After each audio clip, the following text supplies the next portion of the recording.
కృష్ణుడు మాట ఇచ్చాడు కనుక బృందకి ఆయన తులసి బృందావనంలోకి వస్తారు. అందుకే ఆ రోజున ఆరాధన, విష్ణు సహస్రనామ స్తోత్ర పారాయణం, దీపాలు పెట్టడం అన్నీ కూడా క్షీరాబ్ది ద్వాదశి అని ఆ తులసి చెట్టు దగ్గర చేస్తారు. ఆ ఋతువులో తులసితో పాటుగా విశేషమైన అనుగ్రహాన్ని పరదేవతా స్వరూపంగా వర్షిస్తోంది కాబట్టి తులసి కోటలో ఉసిరి కొమ్మని కూడా గుచ్చి రెండిటి గాలిని పీలుస్తూ రెండిటికి కలిపి పూజ చేస్తారు.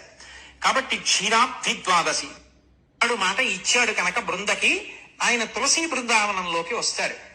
అందుకే ఆ రోజున ఆరాధన, విష్ణు సహస్రనామ స్తోత్ర పారాయణం, దీపాలు పెట్టడం అన్నీ కూడా క్షీరాబ్ది ద్వాదశి అని ఆ తులసి చెట్టు దగ్గర చేస్తారు. ఆ ఋతువులో తులసితో పాటుగా విశేషమైన అనుగ్రహాన్ని పరదేవతా స్వరూపంగా వర్షిస్తోంది కాబట్టి తులసి కోటలో ఉసిరి కొమ్మని కూడా గుచ్చి రెండిటి గాలిని పీలుస్తూ రెండిటికి కలిపి పూజ చేస్తారు.